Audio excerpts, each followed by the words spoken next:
The American Northwest is quiet. Sometimes out in the desert, it's quiet enough to hear yourself breathing. It's quiet enough to hear yourself think. And that was just the way the young cowboy Claude Dallas liked it. The long days out on the range could be punishing. There was always work to do on a sprawling ranch, even if it was in solitude on the farthest reaches of the spread. But this was the life for Claude, the life of a buckaroo. And even though he liked the solitude of riding the range and sleeping under the stars, it was still nice to enjoy the silence of the area from the comfort of his bed every now and then. And that was where he was now, lying on his bed in a bunkhouse on a ranch in Elko County, Nevada. The gigantic county occupies the entire northeast corner of Nevada, where the state borders Utah on the east and Idaho on the north. It's straight north of Las Vegas by about 300 miles, but couldn't be more different from the glitz and glamour of the Strip. Here in 1973, Las Vegas was arguably at the peak of its early years. The dunes and the sands were popular hotels. So were the Sahara, the Desert Inn, the Flamingo, and Caesar's Palace. Elvis Presley, Tony Bennett, Frank Sinatra, and Wayne Newton were some of the headliners.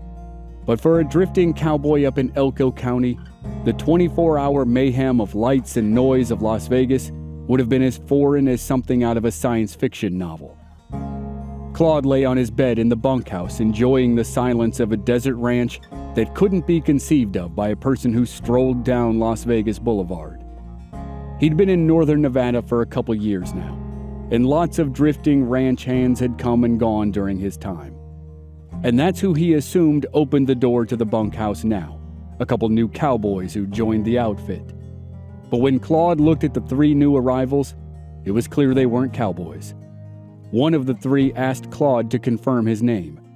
He stood up from his bunk and answered in the affirmative. He was Claude Lafayette Dallas Jr. The inquisitor told Claude that the three men were from the FBI, and Claude was under arrest. They'd been looking for him for years, and they were here to take him back east. Claude went willingly. He didn't put up a fight, and he didn't try to escape. But it was the last time those two things would be true. That was just the first of 3 big encounters with law enforcement for Claude Dallas, and the first of 3 manhunts. In the next 2, he wouldn't go quietly or easily.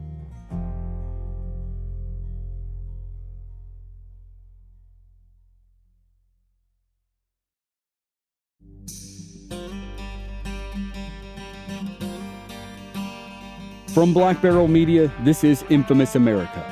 I'm your host, Chris Wimmer, and this season we're telling 2 stories of American manhunts across 6 episodes. This is story number 1, episode 1, The Trapper.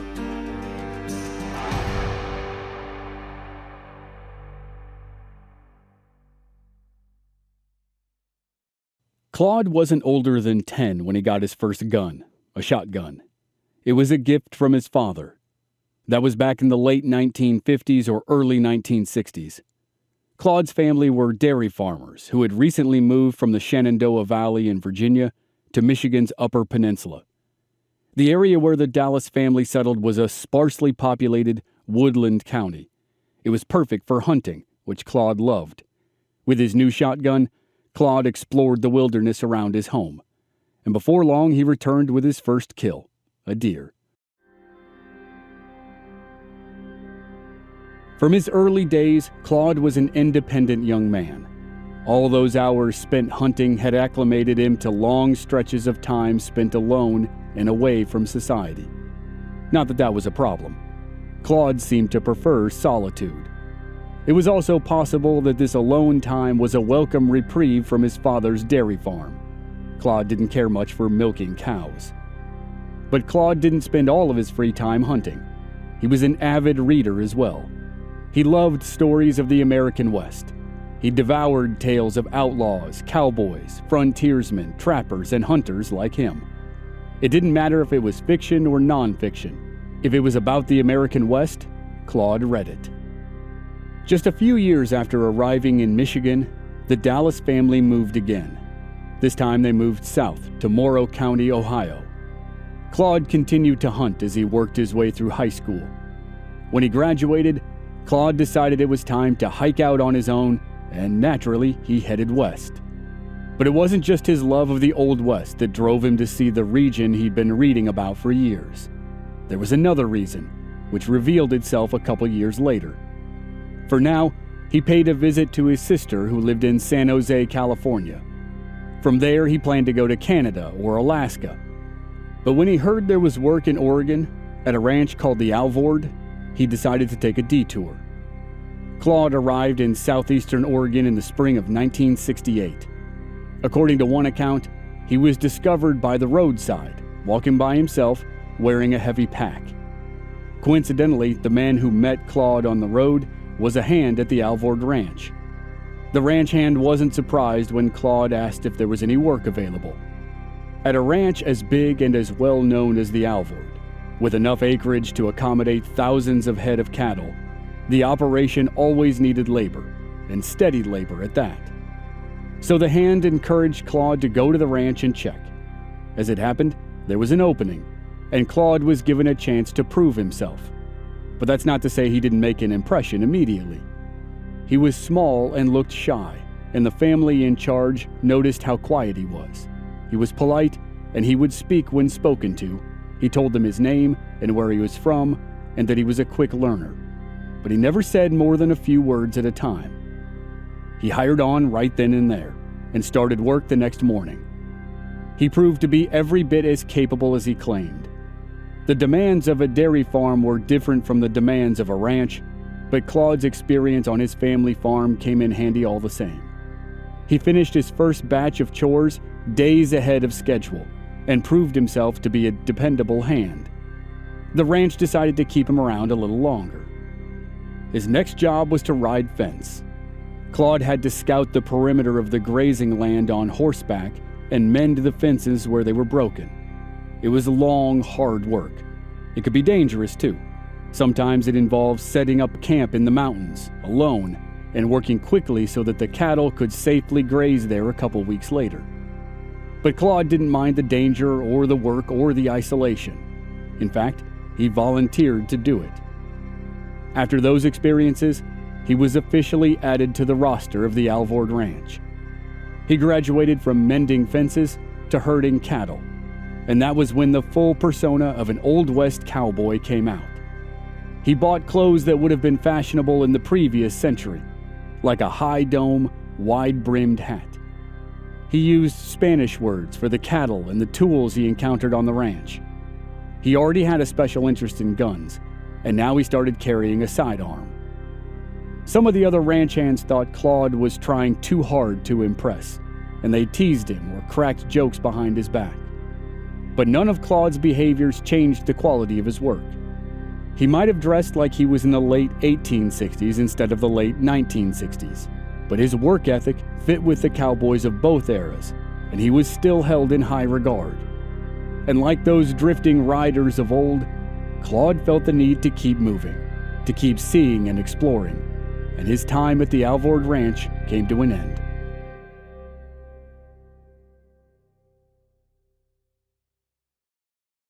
Over time, the American Northwest fell under the control of large industries like mining and agriculture. And the Northwest we're talking about here is the eastern part of what could be considered the American Northwest. It's not the area with thick forests of tall pine trees that gets lots of rainfall. That's a relatively narrow strip of land along the West Coast. As you move inland from the beaches and cliffs and trees of Oregon, Washington, and California, you get into a region that's high desert. In some places, it's full of amazing mountains and rivers and lakes and trees. In other places, it's relatively flat, but has enough scrub grass to raise cattle.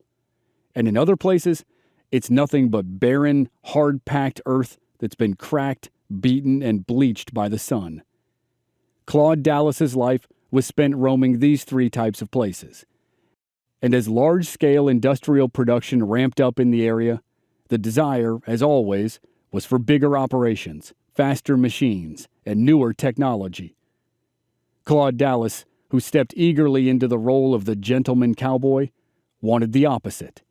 He was a dying breed, and he craved a lifestyle that was long out of fashion, so he kept moving in search of it. In 1970, a little less than 2 years after he arrived, Claude left the Alvord Ranch. On his way out, he bought 2 horses, one to ride and the other to carry provisions. He drifted through the desert that lay between Oregon, Idaho, and the northern reaches of Nevada, stopping to take odd jobs along the way or just crash somewhere for a few weeks. When he'd gotten his fill, he'd set out again. Cars passed him on the road. He was a lone cowboy, riding a horse and leading another behind. He looked like an endangered species. After a few months of wandering, he settled in Paradise Hill, an unincorporated community in Humboldt County, Nevada. Claude made a strong impression in Paradise Hill, like he had everywhere else he'd been. His personal style was a little dramatic, but he was otherwise seen as a capable, resourceful cowhand, and generally pleasant to be around. Claude became a fixture of the community. He spent much of his time at a bar owned and operated by a man named George Nielsen. George and Claude were of different temperaments. George was extroverted and talkative, and constantly made jokes for or about the customers in his bar. Claude was quiet and preferred to spend time by himself. George would go drink for drink with his regulars. Claude was only a moderate drinker. He'd once said to a friend that all the good buckaroos I know are either dead or alcoholics. But differences aside, Claude and George became friends. It was a quasi-father-son relationship. Claude moved into a trailer on George's property and slept there when he wasn't out working. The pair spent long hours talking and palling around. Over time, George and his wife Liz considered Claude just another part of the family. While it seemed to be a case of opposites attract, George and Claude did have one thing in common: a distaste for authority. George frequently joked in his bar about shooting law enforcement officials, and it wasn't uncommon for Claude to joke about the same. George got a kick of winding people up, and Claude generally held a dim view of regulations. While working with other cowboys on cattle drives, Claude frequently shot deer for meat. Some of the cowboys recalled that, in addition to the fact that Claude was killing deer out of season, it was unnecessary. There was plenty of food to last the whole drive. As much as Claude wanted to pretend he was living in the 1870s, he wasn't. The need to kill your own dinner was all but non-existent. The cowboys at the time could never have recognized it as an early sign of a trend, but it was. Claude was about to leave behind the life of a drifting cowboy and throw himself full-time into hunting and trapping, and he had very little respect for regulations or the people who enforced them. But before he could start the new phase of his life, he had to deal with 3 men from the FBI who were paid to enforce a regulation that virtually everyone hated.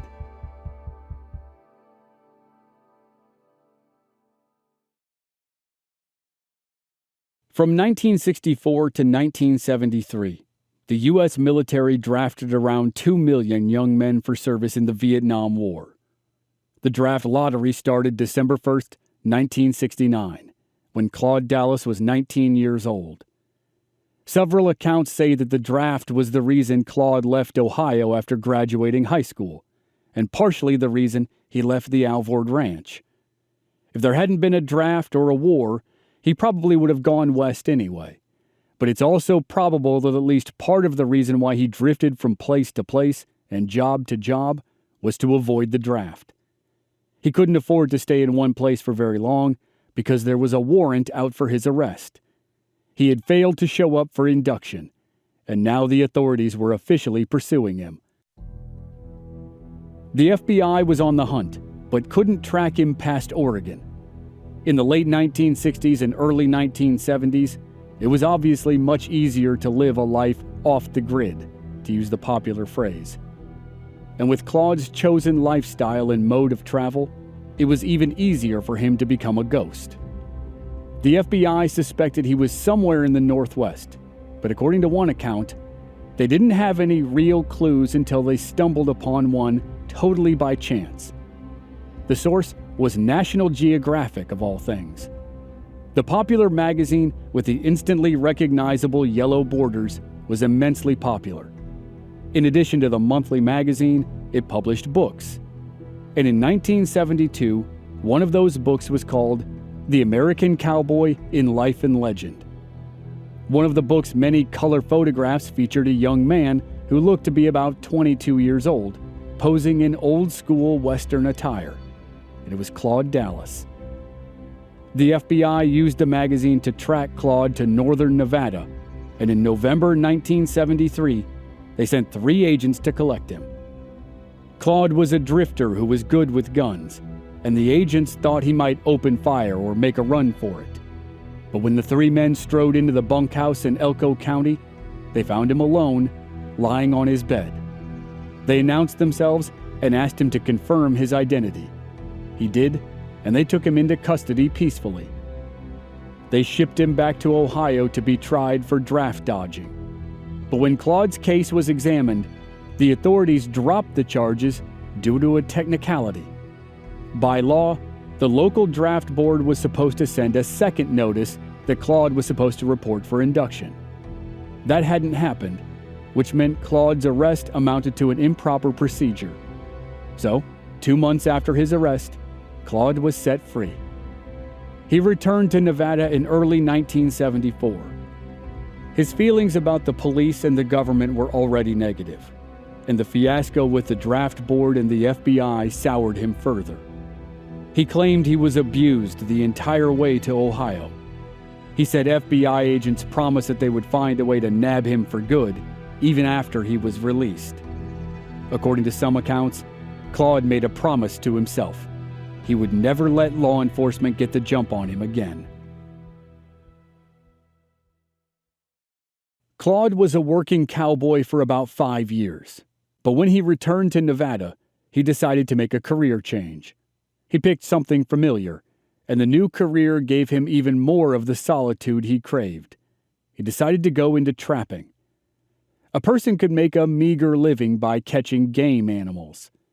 In Claude's area, the top prize was usually bobcats, but Claude cast a wide net for all kinds of creatures. Because he was so often camped out in the wilderness, he kept some of the meat for himself. Then he went into Paradise Hill or to local auctions and sold the pelts. It was a lucrative industry. In a good season, a trapper could make hundreds or even thousands of dollars. But because it was a lucrative industry, competition could be crowded. It also meant that to get ahead, some people trapped illegally, either out of season or without a license, or with equipment that was prohibited by state law. The thing that Claude never understood or never really cared about was balance. Civilization required balance with nature. If a certain animal was over-trapped in one season, it could mean a smaller population the next season, and the next, and the next. It also meant that other animals could overpopulate and cause a whole new set of problems for both nature and farmers and ranchers. Such practices could throw the entire area out of balance, but maintaining balance required precision. And according to some local trappers, precision was not one of Claude's qualities. Rather than picking just the right spot to lay his traps, Claude laid them all over an area, as though he were casting a dragnet. It also meant he worked much harder to hide his traps instead of laying them in naturally obscured places. Sometimes veteran trappers offered advice to Claude. With a little help, Claude could streamline his operation and bring in more kills with less work. But Claude refused. He preferred to do things his own way, even if others saw it as inefficient. According to one trapper, Claude spent an entire winter in the mountains and only had a dozen or so bobcat pelts to show for it. More severely, it was said that Claude would shoot wild horses, keep the meat for himself, and use the hide to bait traps for coyotes. Claude's philosophy of life began to crystallize. It was simple. Society didn't owe Claude, and he didn't owe it back. He had gone through the process of becoming a licensed trapper, but that was it. He preferred to be left alone and that included being left to hunt and trap how he saw fit, regardless of the regulations. And Claude wasn't alone in his point of view. Others in Paradise Hill had similar thoughts. They felt they were in a tricky situation. Much of the day-to-day business of ranching, hunting, and trapping took place on public land, which was subject to regulation, either from the Federal Bureau of Land Management or from state and local authorities. But in Claude's view, as well as the views of others, those regulations did nothing but interfere with the livelihoods of the locals. Claude lived and trapped by his own rules, and as he became more of a renegade hunter and trapper, he had more run-ins with the law.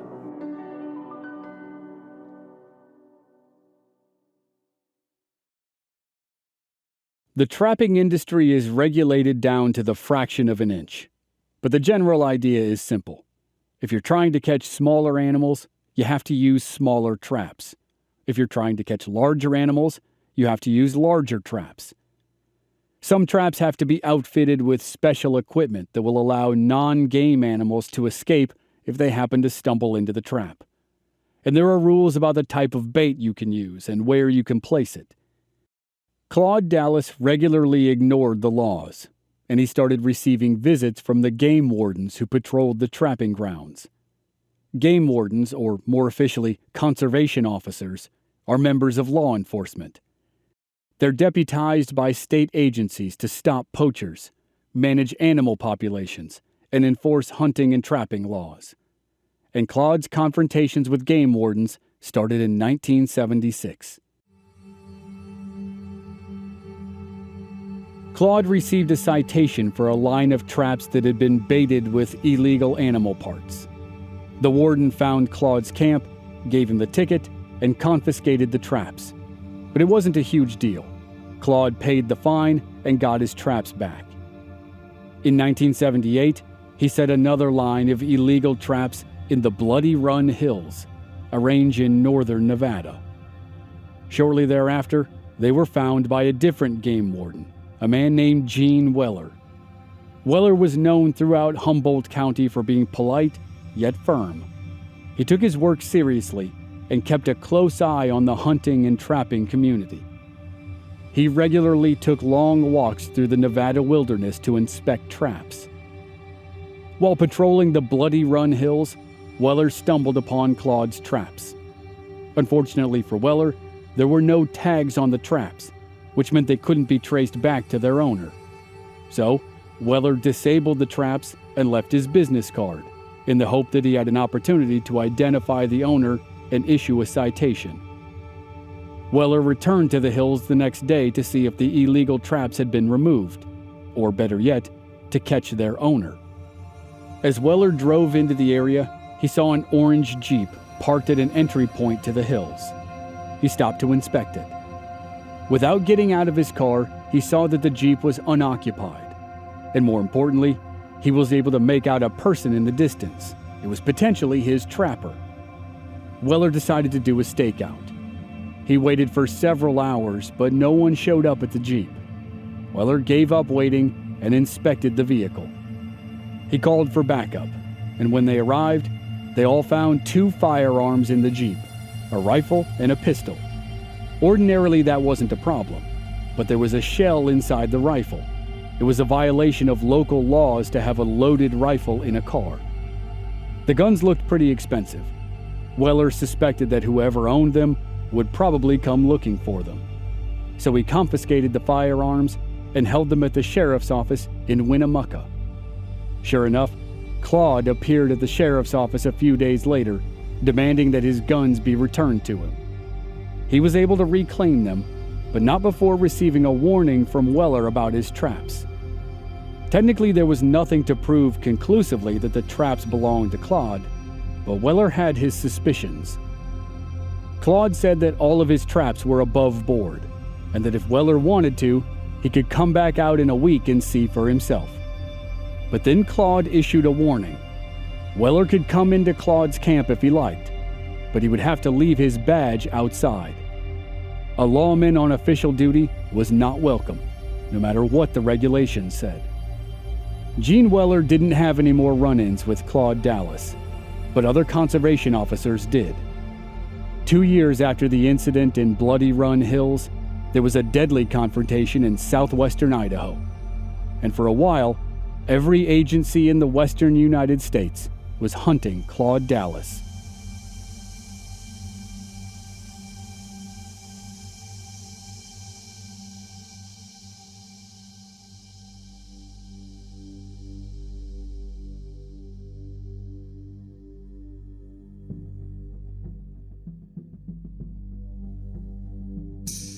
Next week on Infamous America, Claude sets up a remote campsite, but it's not remote enough. Game wardens investigate his potentially illegal operation, and a tense situation quickly escalates from words to gunshots. That's next week on Infamous America. And members of our Black Barrel Plus program don't have to wait week to week. They receive the entire season to binge all at once with no commercials. Sign up now through the link in the show notes or on our website, blackbarrelmedia.com. Memberships begin at just $5 per month. This season was co-executive produced by Steve Walters in association with Ritual Productions. Research and writing by Dante Flores. Original music by Rob Valier. Audio editing and sound design by Dave Harrison. I'm your host and producer, Chris Wimmer. Find us at our website, blackbarrelmedia.com, or on our social media channels. We're Black Barrel Media on Facebook and Instagram, and B Barrel Media on Twitter. And you can stream all our episodes on YouTube. Just search for Infamous America Podcast. This show is part of the Airwave Media Podcast Network. Please visit airwavemedia.com to check out other great podcasts like Ben Franklin's World, Once Upon a Crime, and many more. Thanks for listening.